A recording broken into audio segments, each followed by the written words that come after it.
So we'll be able to transfer this recording to internal community. So the other employees, trainees, students, etc., etc. Donc, l'objectif pour le dialogue là, enrichissant, on vous invite donc à prendre la parole si vous avez des choses qui vous viennent en tête pendant la conversation, si vous avez des questions, si vous voulez interagir avec des membres du panel, allez-y en levant la main. Vous pouvez écrire également dans le chat. Donc, sans plus tarder, on va commencer l'échange. Je vais vous présenter les invités du panel par ordre alphabétique. Je commencerai avec Cassandra Fanor. Alors, Cassandra travaille au CIUS Centre-Ouest de l'île de Montréal depuis 13 ans. Elle est une membre active du comité exécutif du Conseil des infirmières et infirmiers et du comité consultatif Diversité, Équité, Inclusion et Appartenance du CTO Montréal. Bienvenue, Cassandra. Merci d'être là. Merci, bienvenue à tout le monde aussi. Ensuite, je vous présenterai Tania Théodose. Donc, dans les 2 dernières années, Mme Théodose a agi à titre de conseillère attraction et diversité dans le domaine de la sécurité publique, où elle a pu ajouter sa pierre à l'édifice d'organisation plus inclusive. Elle vient de commencer un nouveau mandat au sein du Bureau de la lutte contre le racisme et les discriminations systémiques, et nous sommes très heureuses de l'accueillir aujourd'hui. Bienvenue, Tania. Merci pour l'invitation. Bienvenue à tous. Lisa White is leading the newly established Equity Office. Lisa now oversees the strategic implementation of recommendations centered on advancing equity, diversity, and inclusion at Concordia. Lisa's work is informed by a decade of experience in addressing issues of discrimination and equity in higher education spaces, as well as social justice and community-based approaches. Thank you so much, Lisa, for being with us. Thank you, Christine, for creating the space, and bonjour tout le monde. Alors, sans plus tarder, je lancerai notre première question aux panélistes parce que dans le fond, aujourd'hui, ce qu'on veut faire, c'est de parler de tokenisme en EDI et moi de l'histoire des Noirs. We thought of bridging those 2 topics because there's so much to say on both, but it's also today the last day of Black History Month, and we wanted to talk about tokenism to introduce this concept to everyone, because not everyone necessarily knows what tokenism is, and sometimes we have a little assumption of what we think it is, but let's dive in there today with the panelists, and we'll try to co-create our understanding of what tokenism is. Alors, je vais lancer la première question pour Lisa. When we talk about diversity, equity, inclusion, what is tokenism to you, and why is it important to talk about it? Thanks, Christine. I think I'll probably start first with what you said at the top, right? That this work, we have to experiment, we have to try things, and it might not necessarily work in the way we intended, but it's all about the intention and the commitment. So I'll start there because when I think about tokenism, I think it's a question of degree. And I'll explain why my thinking is this way. So for instance, an example of tokenism that a lot of us might understand or be familiar with is the idea of recruiting someone from an underrepresented community to be part of the workforce. If we stop there, it's probably tokenistic because we're not looking at the climate we're welcoming that person into. We might not be thinking about the autonomy with which they could act to create, to manage their work or to impact the environment as a whole. They might not be in a situation where they're experiencing a healthy climate as well. So I would call that tokenistic. But if this was part of a strategy to meaningfully diversify a workforce, where you recruit someone from an underrepresented community, you give them the space they need to impact the organization as well as impact their work. If as well there's a reflection around policies and procedures to ensure an equitable environment, that's no longer tokenistic, that's a strategy, an equity strategy. So I do think it's a question of degree, it's a question of commitment, and it's a question of looking at this work in a global fashion. One more example before I turn the microphone to anyone who'd like to jump in. Oftentimes in this context, particularly during the pandemic, we saw a lot of social media activity around social justice causes. And there was a lot of conversation about whether that was performative, was that effective, was that not? If we apply that same thinking, that question of degree and commitment, certainly someone retweeting an impactful statement and then going about their day and never engaging the issue again could be argued or perceived as rightfully so, as tokenistic or performative.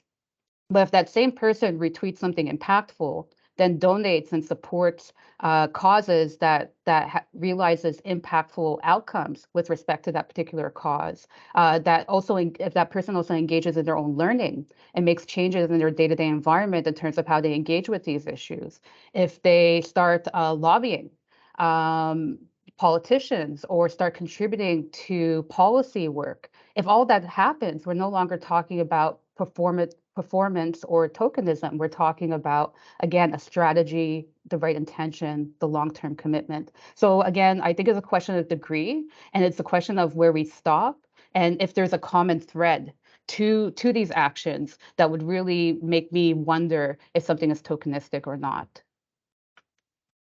Thank you for these insights. I appreciate the way you look at it. Tania, est-ce que vous voudriez ajouter quelque chose, Tania, là-dessus? Qu'est-ce que le tokenisme pour vous? Pour moi, le tokenisme, c'est l'instrumentalisation en fait des minorités. Ils sont vus comme un moyen d'atteindre un but, puis souvent c'est au niveau de l'image de la compagnie, mais le tokenisme, pour moi, il y a quand même des conséquences qui sont vraiment dommageables au niveau de la personne, parce que ça affecte aussi la confiance et l'image de soi-même, mais au niveau de, je vous dirais, au niveau de la compagnie, parce que ça vient agir sur, à l'interne mais à l'externe. Ça vient écraser tous les efforts qui ont été faits dans le passé, en fait, pour pouvoir justement, comme dans l'exemple de Lisa, on va prendre l'exemple de Lisa, au niveau du recrutement, mais tous les efforts de recrutement qui ont été faits sont écrasés parce que ces personnes-là ne sont pas forcément bien intégrées ou on n'a pas pris soin d'elles. Puis surtout, ça vient affecter l'image au niveau de l'interne, mais aussi de l'externe, parce que les clients, les employés, les candidats, personne n'est dupe. À un certain niveau, en fait, on sait qu'on est utilisé, donc on le sait, puis ça vient vraiment écraser l'image de la compagnie, tous les efforts, comme je disais, qui ont pu être faits. Puis comme je disais, le tokenisme n'est pas forcément dans le domaine professionnel, il peut être aussi dans le domaine personnel. On a toujours entendu parler de cette fameuse phrase qui dit, ben, j'ai un ami noir, j'ai un ami X, j'ai un ami Y. C'est une forme aussi de tokenisme qui n'est jamais agréable, en fait. Et donc, quand j'entends ce que vous dites, Tania, par rapport à ça peut un peu faire l'effet contraire de ce qu'on souhaite faire, il faut réfléchir, et c'est un peu ce que Lisa disait, quel impact on veut avoir et quelle est l'intention.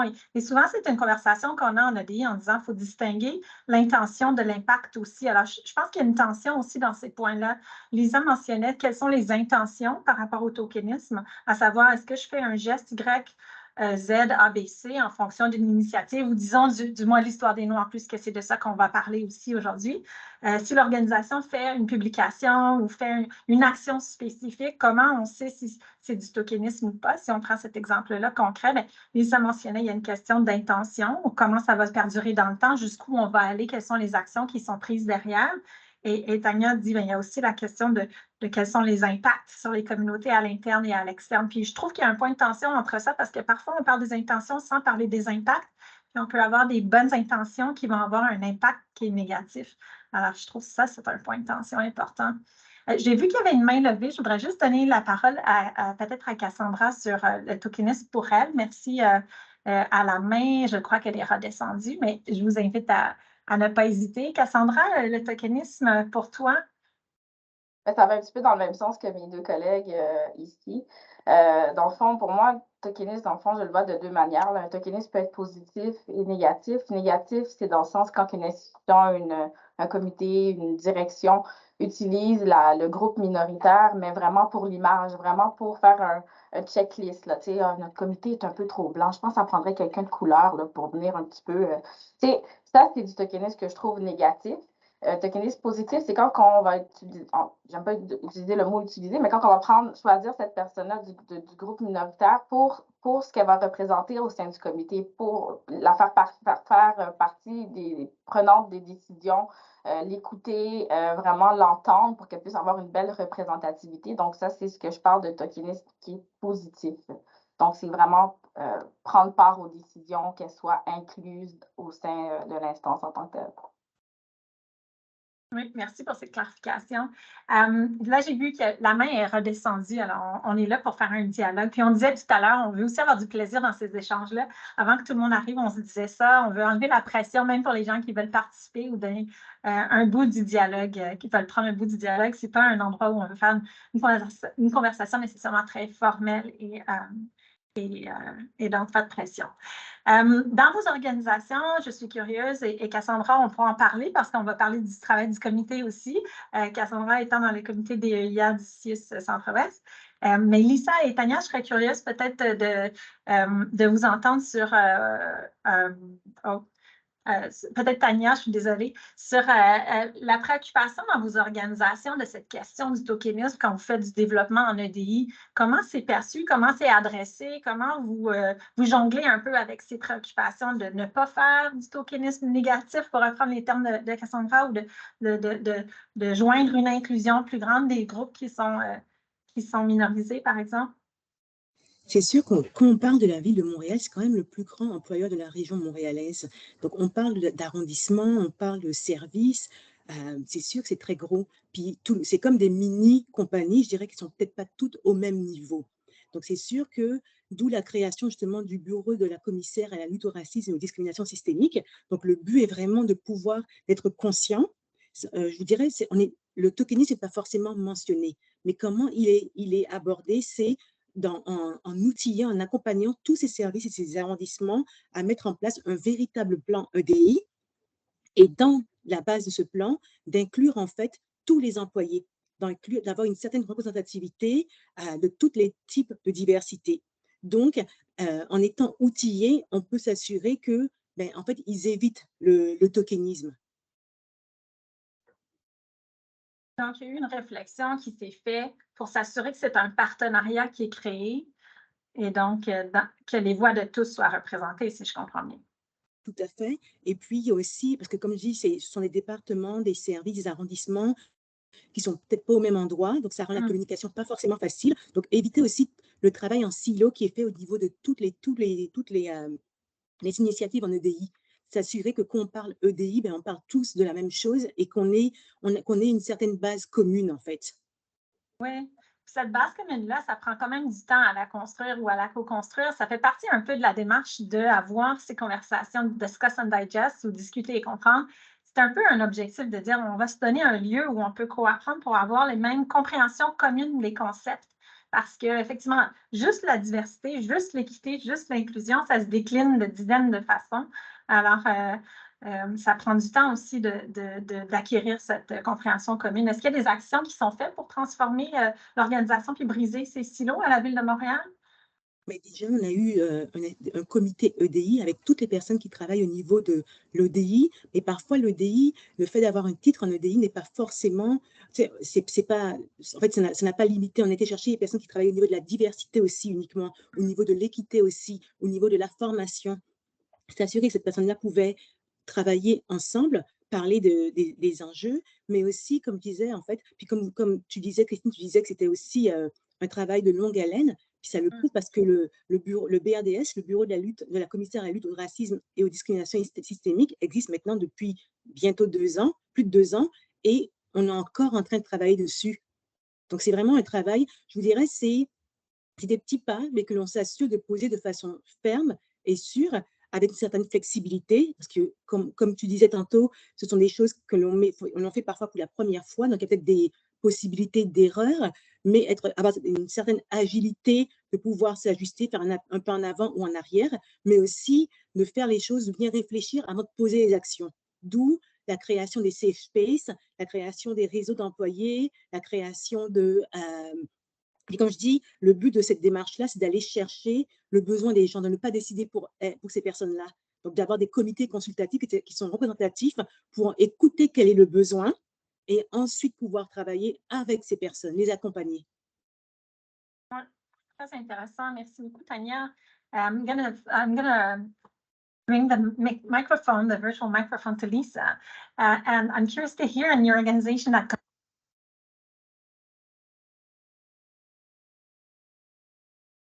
Excuse me, Christine, I don't know if your sound went out or if it was me. The sound went out.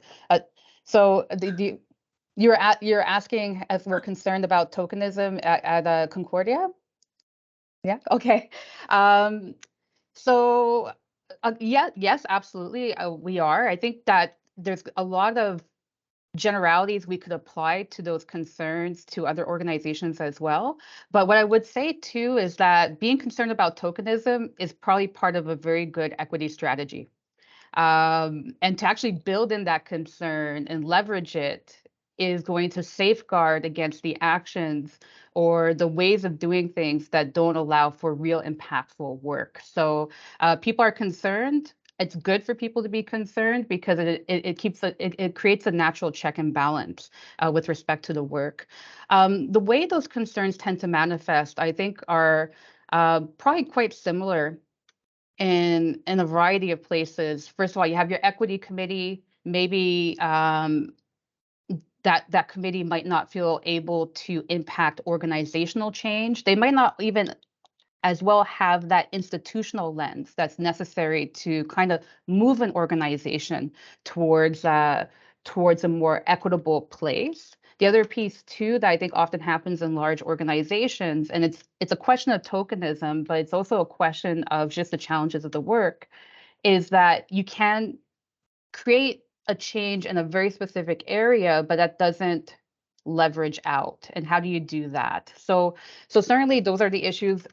Recruitment and retention is a big question as well, because a very tokenistic approach is to think all about recruitment and not think about retention, which ultimately does very little to create an equitable workplace. So I actually like to start with retention first. What's your retention strategy before we talk about recruitment? Because if you do the retention reflection, your recruitment strategy is practically resolved. Word of mouth and other ways of promoting that way of working is going to resonate with people who are looking for work in certain areas.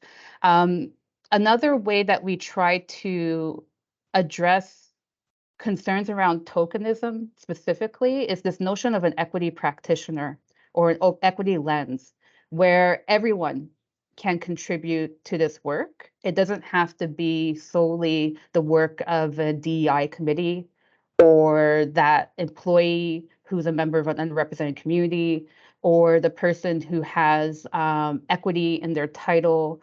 We all can be equity practitioners. And in fact, we're the experts in knowing what that might look like because we know what our day-to-day looks like and we're experts in our work. So what we try to do to kind of move away from a tokenistic way of working is to say, well, where are the opportunities for equity in finance? I certainly don't know.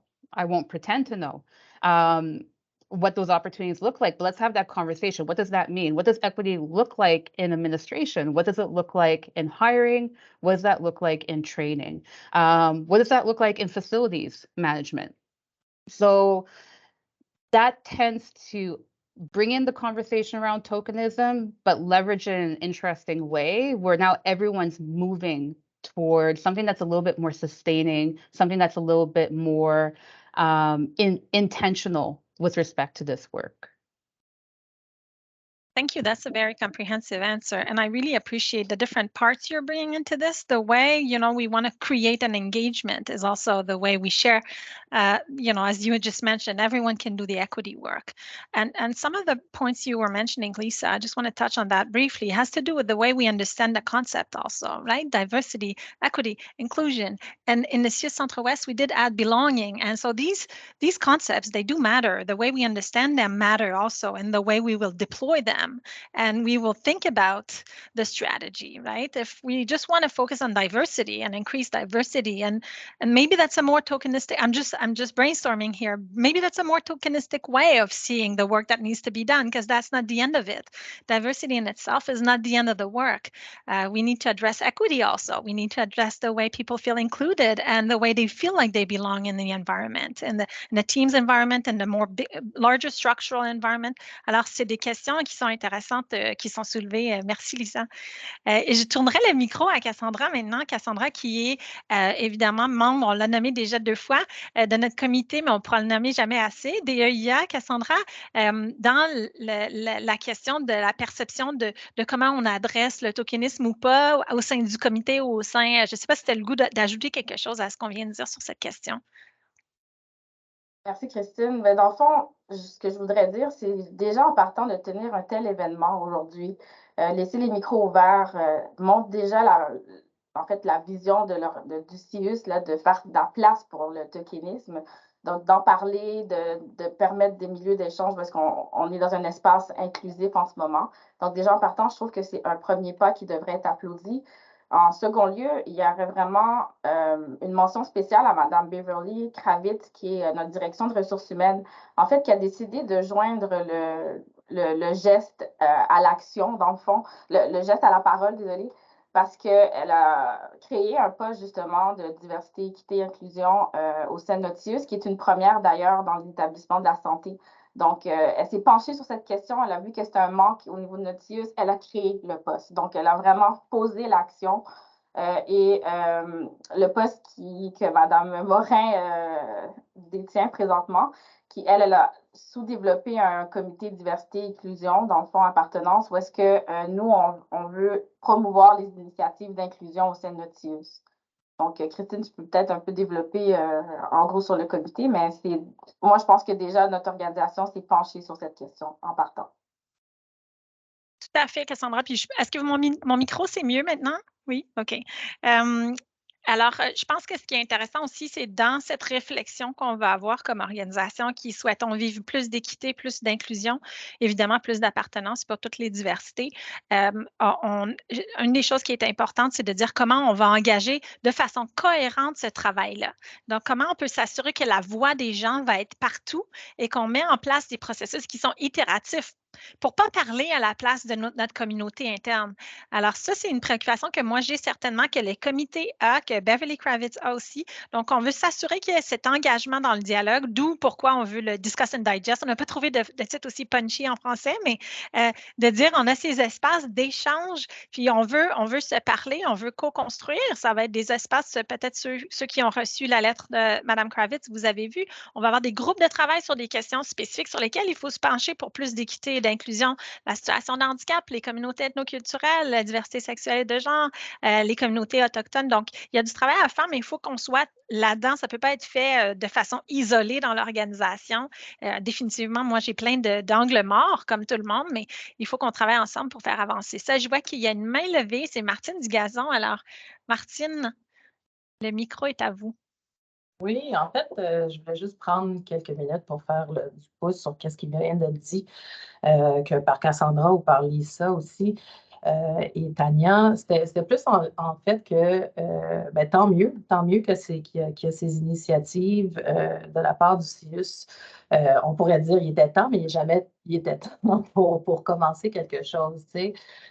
Puis je pense que ça démontre une ouverture sur un changement qui est désiré, un changement qui est voulu.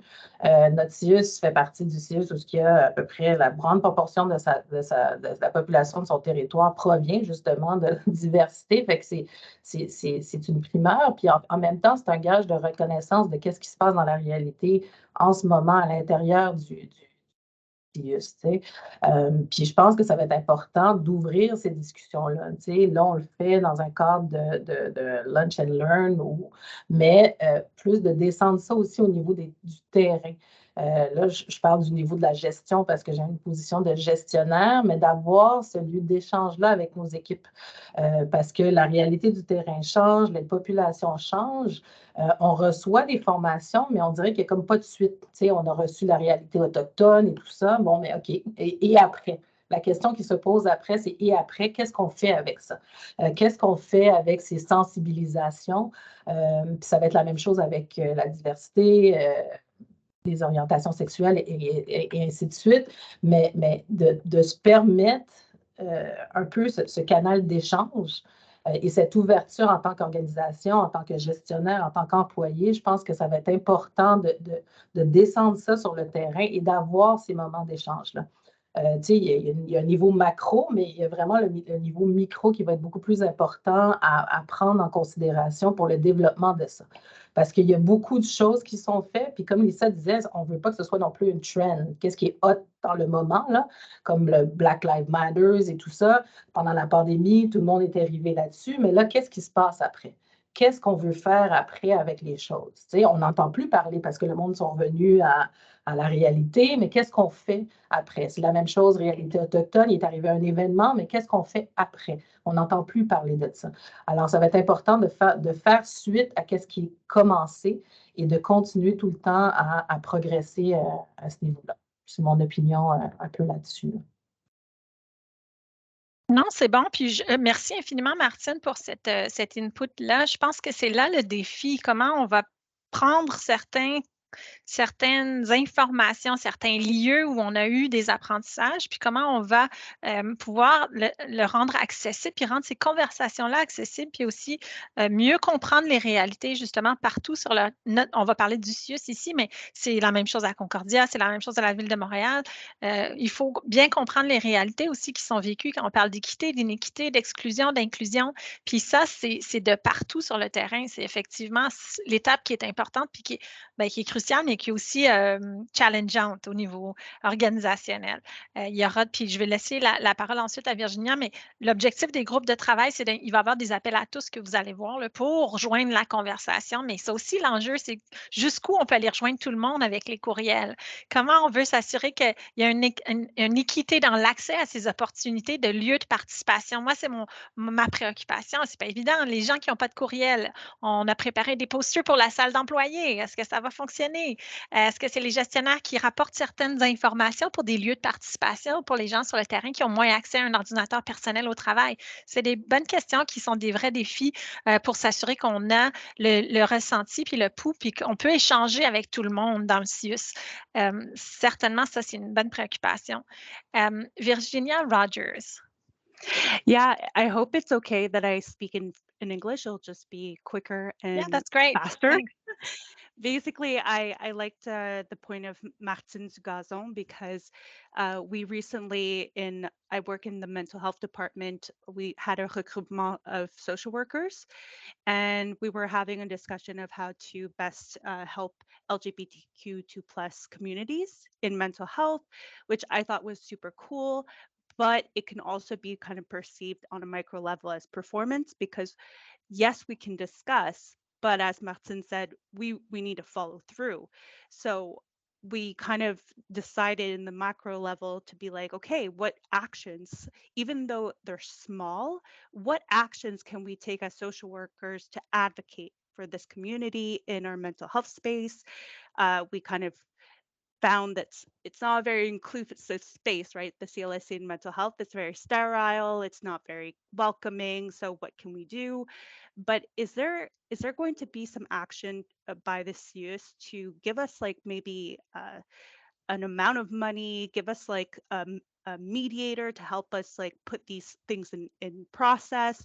Because even though I've been able to like discuss this with teams, there is pushback of like, oh, well, this might like confront other clients and all that stuff. So I understand like I want to have a role, but I think I do need support by the company, by the healthcare system, all that stuff. Yeah. Merci. Thank you so much, Virginia. I think your questions are super valid. I'm going to speak in French for my own fluidity, but je pense que c'est cette question du budget, sur comment on fait suivre ça concrètement sur le terrain au niveau systémique aussi, même dans les différents lieux, parce qu'avec différentes installations, différentes équipes, différentes préoccupations, ça va nécessiter effectivement une réflexion organisationnelle sur ces sujets-là. Je l'ai pris en note. Je n'ai pas une réponse parfaite pour maintenant, mais c'est définitivement une bonne question qui amène qui fait la suite à ce que Martine Dugazon nommait, puis c'est cette question-là du levier pour faire en sorte que le changement percole vraiment ou la réflexion percole vraiment dans le changement sur le terrain. Merci pour ça. I just wanted to make sure our panelists, I don't know si quelqu'un veut rajouter quelque chose. Je vais sauter à la prochaine question à ce moment-là. Cassandra, C'est aujourd'hui la dernière journée, je l'ai mentionné en introduction, du mois de l'histoire des Noirs. C'est un mois de sensibilisation qui soulève toujours des réactions et des questionnements, notamment en lien avec le tokenisme. On l'a adressé un petit peu tout à l'heure. Qu'est-ce qui est encore important de dire en 2023 en lien avec le mois de l'histoire des Noirs? Je ne sais pas, Cassandra, si on peut commencer par toi. Pour moi, personnellement, je parle au jeu. Donc, pour moi, ce qui est important en 2023 au niveau du mois de l'histoire des Noirs, c'est vraiment de reconnaître finalement l'importance de en fait, la contribution des Noirs là, au sein de notre histoire. On a vraiment beaucoup investi dans la main-d'œuvre, dans l'économie, l'infrastructure, la culture, l'art. Donc, la communauté noire a vraiment beaucoup investi au niveau du Québec et au Canada. Puis c'est de comme reconnaître cette contribution-là concrètement. Et également, reconnaître l'apport des personnes noires dans notre communauté, dans le sens que qu'est-ce qu'ils ont fait, la différence qu'ils font pour notre société. Puis, je pense en amont de ça, mais c'est dans les directions internes au niveau professionnel, si on parle au niveau du CIUS, un peu pour faire du pouce avec ce que Martine vient de dire, mais c'est de reconnaître déjà en partant ici dans notre organisation les personnes noires qui font la différence, qui s'impliquent, qui sont quoi, soit qui font des comités, sont des gestionnaires, ils gèrent des équipes, donc ils font un travail au quotidien qui est quand même très appréciable, mais que ça soit reconnu en fait par les pairs. Je pense que c'est quelque chose qui peut manifester, mais je pense que c'est quelque chose qui est pertinent qu'on le fasse avec nos pairs concrètement. Merci beaucoup, Cassandra. Je passerai le micro à Lisa. Do you want to jump on that, Lisa, and add to your perspective on what is important to say in 2023? Thank you. And I'm thinking about what Cassandra said about the contributions of Black communities in Quebec and in Canada, and just the notion of Black history. And would be interesting to think about or imagine. Let's imagine together a moment in time where Black history is known and incorporated, just like all the other histories and contributions of other communities in our education systems, in our day-to-day conversations. What that would mean and what that would look like for this month. And would it then become a month that's more explicitly about celebration as opposed to history? I'm really thinking about the name because Cassandra named explicitly the contributions and just the histories of these communities. And the fact that it's not known. And so we're often having a conversation that is repetitive in a lot of ways. And it's important to have a space when there's limited space. So I'm not critiquing the fact that we have a month. It's important. But there's also a sense of, let's remind everyone how our communities have contributed, how we've been here for such a long time, how we're impacted by systems that create barriers in all kinds of ways. And it would be interesting to imagine a world where, or a moment in time where that information is widely known and integrated into the consciousness of our society. And then we're more explicitly moving to another type of conversation that's also important. So those are just some reflections there. I'll stop at that, but that's just something that Cassandra's words kind of inspired in my mind. Merci, Lisa, pour cette intervention. Tania, si je me tourne vers vous pour continuer cette conversation, and feel free to come in the conversation, les panélistes et les autres participants. Mais les réponses de Cassandra et Lisa sont pas mal complètes. Moi, j'ajouterais, c'est sûr que, comme disait Cassandra, reconnaître l'historique, reconnaître la contribution de ces personnes, puis je pense que c'est un mot aussi pour se sensibiliser et aussi s'éduquer. Que l'on soit noir ou pas, c'est pas le mois des noirs pour les noirs, c'est le mois pour s'éduquer aussi parce que on a tous des angles morts, on a peut-être même au niveau de l'histoire, moi je connais pas toute l'histoire. Donc, quel que soit notre background, en fait, c'est un mois pour pouvoir s'éduquer, puis le mois aussi pour reconnaître que le vécu, puis ça, Lisa l'a dit aussi, que le vécu des personnes noires qui sont souvent invisibilisées n'est pas le même. Donc, reconnaître cette expérience et puis être sensibilisé, puis voir qu'est-ce que je peux faire au quotidien pour aider aussi ces personnes, parce que nous sommes, la population noire est là depuis très longtemps. Ce sont des contributions des personnes qui ont participer comme toute autre population, en fait, à ce que le Canada et je dirais même le Québec est maintenant aussi. Oui, merci pour cette réflexion-là, Tania. En fait, je vous écoute toutes les trois, puis je me dis, mais quels sont ces obstacles à l'éducation? Lisa was mentioning that she has a feeling, and maybe I'm misquoting you, Lisa, so feel free to correct me, that there's something that's a repetition in the Black History Month. So what would be an obstacle? Do you have a sense, or can you help us understand in your vision, what could be an obstacle? Quels sont les obstacles au fait qu'on répète cette question d'éducation au mois d'histoire des Noirs? Puis peut-être qu'on sent que le needle, l'état de la situation avance très lentement pour la sensibilisation puis une meilleure éducation collective, puis je m'inclus là-dedans, là. I think you reflected my comments perfectly, Christine, which is that there's a sense that we're oftentimes, along with a lot of wonderful things that happen this month, there's a lot of activities that are very enjoyable, that are very community building, that are for everyone to participate in, that there's a sense of pride as well. It's an opportunity to share cultural ideas, art, all sorts of things. But on the history piece, and I think that's why I'm zooming in on that, because that's the name of the month that we're honoring. That Black perspective is missing in our day-to-day understanding of Canadian history as well as Quebec history. And it's other communities are also part of that erasure. And I think the repetition oftentimes we have these dates where we say this Black scientist did this and it changed the world this way, or this Black trailblazer did this and it changed our society this way. We're often pulling out those dates this month. It's either new or we're being reminded, where we're not pulling out similar dates for other people whose histories and experiences are well established and understood. And we could exchange as a community a lot of times without having to reference any material or without any reminder. Yes, on this date, this happened, and this was the person who was involved. And that's what I'm really saying here, is that I find that it's those type of reminders that also accompany this month, which is important and should be centered in the way that it's centered.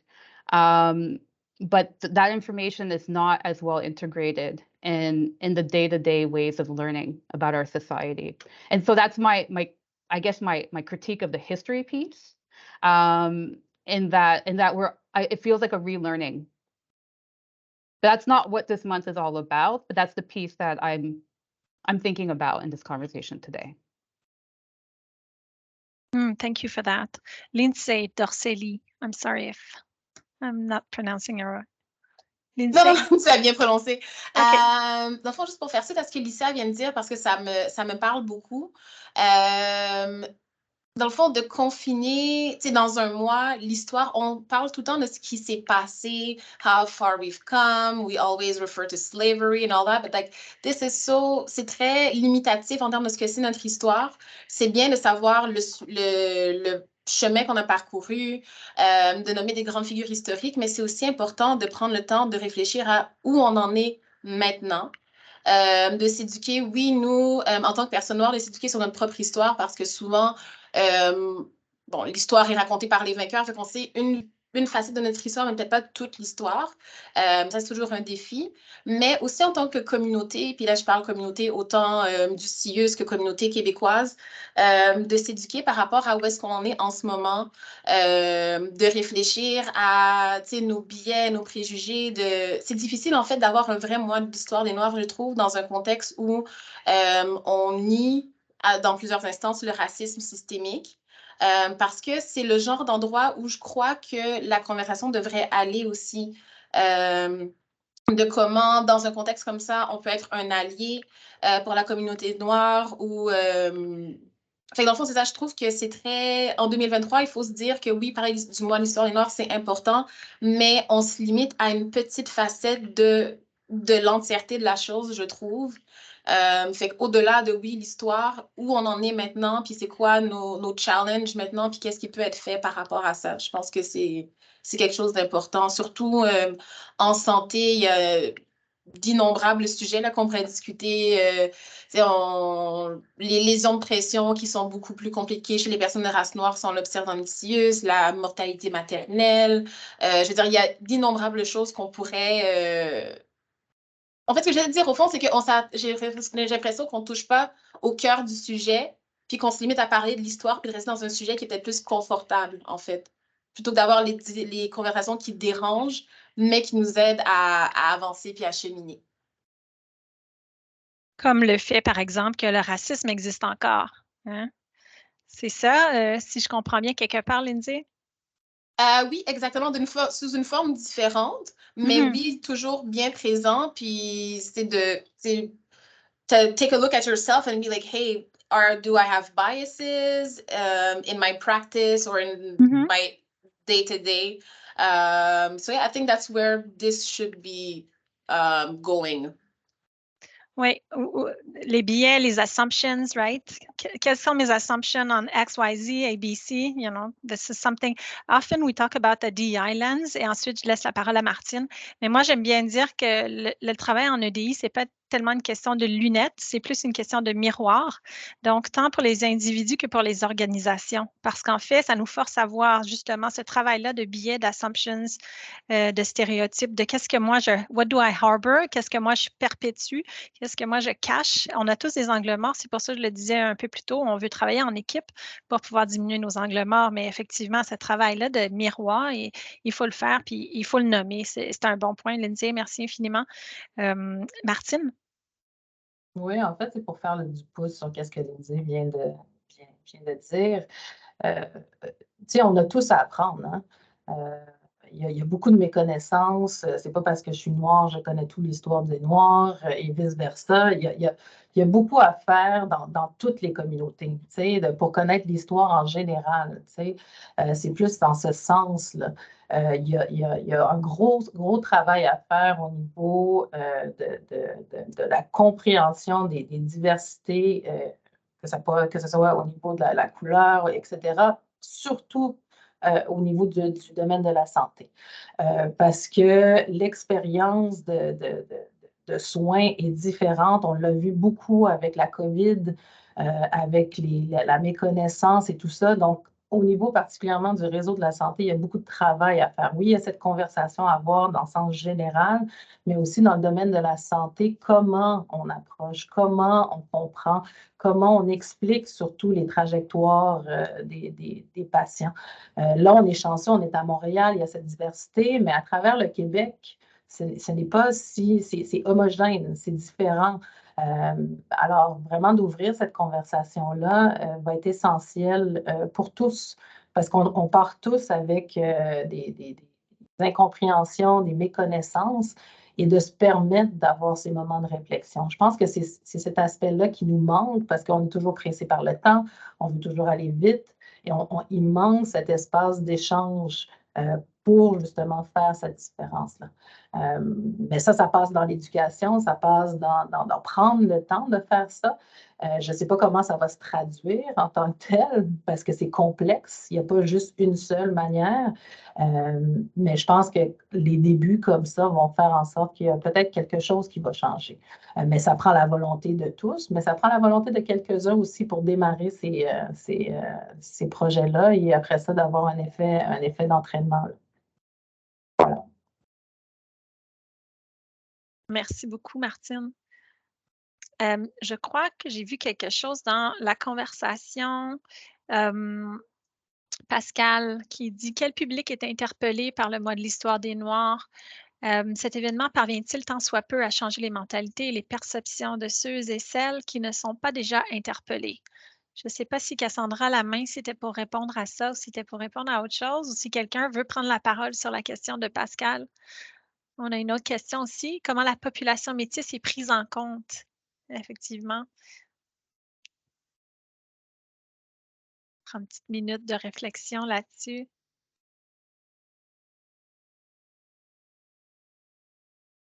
Alors, on a 2 bonnes questions dans le chat. Et Cassandra voulait faire une intervention peut-être sur les propos de Martine alors? C'était sur la conversation précédente?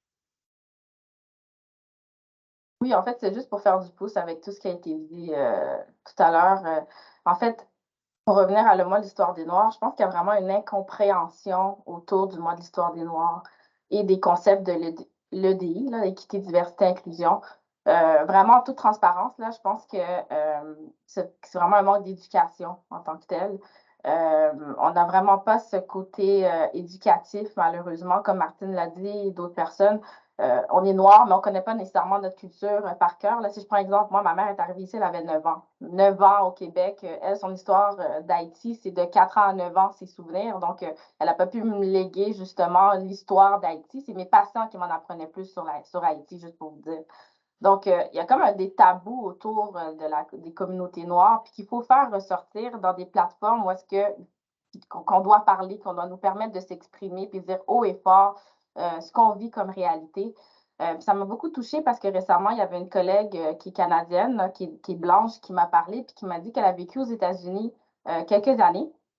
Puis aux États-Unis, on le sait, hein, le Black History Month, c'est l'événement du siècle. Là. Les rues sont fermées, tout est barré. Façon de parler que le Black History Month, c'est très populaire aux États-Unis. Et elle, voyant ça, elle s'est dit, mais pourquoi? Qu'est-ce qui se passe, le Black History Month? Fait qu'elle a été à la bibliothèque, puis elle a été prendre un livre. Elle a été lire sur justement notre histoire, lire sur notre vécu, Abraham Lincoln, Frédéric Douglass. Donc, elle a compris d'où on est venu, d'où on sort. Puis, ça l'a vraiment donné une sensibilisation importante. Fait que moi, ça m'a vraiment touchée parce que c'est pas personne qui lui a dit va lire un livre. C'est vraiment elle qui a fait ce pas-là d'aller s'éduquer. De la même façon qu'on a une formation de sensibilisation sur les Autochtones obligatoire, qui, moi, m'a personnellement très touchée, peut-être d'intégrer justement une formation obligatoire sur le mois de l'histoire des Noirs, quelque chose qui va faire en sorte que ça va être dans l'agenda, dans l'histoire de nos enfants là, à l'école, quelque chose qui va être vraiment statué parce que ça se perd en fait. Notre histoire se perd malheureusement. Mais ce n'est pas des outils qui manquent. Je pense que pour avoir une société qui est inclusive, il faut que nous-mêmes, on fasse un pas individuel pour prôner l'inclusion. Donc, il y a beaucoup de ressources. Le gouvernement fédéral a des trousses sur le mois de l'histoire des Noirs. Il y a un super bon documentaire qui est sorti sur le mythe de la femme noire que je vous invite à aller voir. Netflix aussi a un documentaire sur le mois de l'histoire des Noirs. Donc, il faut s'informer. Je pense qu'on a chacun une responsabilité par rapport à ça personnellement. C'est ce que je voulais ajouter. Merci, Cassandra. Lisa, I see you have your hand up, and I want to be mindful of time that we have 4 minutes left if we want to be ending our commitment to 12:55 for everyone to have a tiny break before their 1 o'clock. Lisa. I support that commitment. I won't get in the way of that. I was thinking about the question, if I understood correctly, about who is the audience for Black History Month? Who is being challenged by what's being brought forward by Black History Month? And also what does this event, as well as any other event, do to change minds or perceptions of folks who may not be as committed to this work as others? Is that a fair interpretation? So I think what's interesting about Black History Month, and yes, I agree with Cassandra that education within communities and education societally is key. But what's nice about Black History Month is that we can make of it what we need. So some people use it as a site of celebration to feel closer in community, in Black communities, or to learn about histories that have been obscured. Others use it in a very explicitly activist way, where there might be discussions around, well, what kind of policies do we want to challenge? What kind of work do we need to see happen? And others do use it as a way to bring people in that may not be having those active reflections the way we are today around equity, diversity, and inclusion. So that's the beauty of having a dedicated moment. Critiques about history aside, is that it's an opportunity to leverage and channel this to do what we feel should be done in a very concentrated way. And it's really up to the people involved in that reflection to kind of define what that looks like, because I've seen so many different Black History Month celebrations and they're doing different things, and it's all important and it's all worthwhile and it all has different goals, but the overarching goal being, let's recognize Black communities and also let's think about what futures look like. And I believe, Lindsay, it was you that was asking that reflection, and I appreciate that very much. This idea of Black futures is a big conversation that's happening in my space. So that's one reflection. I guess maybe to touch on the second question just lightly is that within those reflections and within making Black History Month what it needs to be in a given moment is that it can be inclusive of all kinds of different realities and all kinds of different backgrounds and all kinds of different Blackness. So that's just my comment there. I'm stopping because it's 12:53 and you told me I had to be committed to the end time, Christine. So I'm giving the microphone back. Oh, I'm not telling, but I'm sensitizing. So I would like to hear Tania. Je ne sais pas si je peux, Tania, juste t'interpeller à la toute fin parce que j'aimerais ça t'entendre puis te donner la parole pour ta réflexion, peut-être pour nous aider vers la fin de notre réflexion sur ce sujet du mois de l'histoire des Noirs. Je te prends un peu de dépourvu, là, alors C'est excuse-moi. correct. Ben, c'est sûr que le mois de l'histoire des Noirs, en fait, il y a quand même en fait des, comment dire, des luttes, il y a quand même des préjugés parce que souvent on se dit mais pourquoi le mois de l'histoire des Noirs, pourquoi il n'y a pas un mois de l'histoire de X, Y, Z? Comme on disait, c'est parce que le racisme existe encore, mais aussi je pense qu'une des idées qu'il y a, c'est que parfois on se dit mais le mois d'histoire des Noirs, ça ne sert qu'aux Noirs. C'est pas vrai. Le mois d'histoire des Noirs, c'est pour tout le monde. C'est justement pour un mois pour s'éduquer, pour se cultiver, un mois pour grandir ensemble en tant que communauté. Mais quand il y a une avancée pour une population, pour un groupe cible, par exemple, en fait, tout le monde en bénéficie. Puis, comme je dis, un exemple que je prends souvent, c'est celui d'Obama. Quand Obama a été élu, n'a pas été élu pour être le président des hommes noirs. Il n'a pas été le président des Noirs parce que les femmes en ont bénéficié, les minorités visibles en ont bénéficié. Donc, je pense que c'est aussi il faut aussi élargir. Et puis, j'aimais bien l'idée, ce que Lisa disait quand elle disait que le mois d'histoire des Noirs est ce qu'on en fait. Mais en fait, oui, il est ce qu'on en fait. C'est-à-dire que si on décide que c'est le mois pour avancer en tant que communauté, c'est vraiment possible. Merci beaucoup, Tania, pour avoir pris cette question à pied levé et pour clore la réflexion avec cette image aussi d'Obama qui revient comme rassembleur pour tout le monde, puis comme étant... donc, j'aime bien cette image. Merci à tout le monde qui avait participé aujourd'hui à cette conversation. Merci à Christina Chapelle qui m'a beaucoup aidée dans l'organisation. Bien sûr, on va se revoir. On va lancer une autre invitation. Je pense que ça a été assez court. On va vous laisser peut-être 4 minutes aujourd'hui, mais 5 la prochaine fois. Christina va mettre des ressources dans le chat qu'elle a préparé pour nous. Et on va continuer les échanges. Le prochain mois sera sur un autre sujet, sur celui du genre. Je vois qu'il y a une main levée avant la toute fin. On va voir Lucie Tremblay. Oui. Je voulais tout simplement joindre ma voix, et là, vous me voyez de dos, je ne sais plus comment me placer. Je voulais juste joindre ma voix à celle de Beverly qui soulignait à quel point ça a été un événement extrêmement intéressant. Je vous remercie. Puis, j'ai entendu à plusieurs reprises, il ne faut pas que ça reste un événement isolé, il faut qu'il y ait des suites à ça. Alors, il y aura des suites à ça. Je suis vraiment heureuse d'avoir eu la chance de participer aujourd'hui. Merci beaucoup, Christine, à toi, à toute l'équipe, à tous les panélistes qui nous ont aussi très éclairés. Alors, je suis reconnaissante, merci. Merci beaucoup, Lucie. Donc, on se revoit tout le monde la semaine prochaine, non, le mois prochain, on va parler du genre. Vous verrez une invitation qui va être lancée sous peu. Merci infiniment pour vos réflexions, tout le monde, et je vous souhaite une bonne fin de journée. Merci pour les panélistes. Est-ce que vous pouvez rester 1 minute? Merci.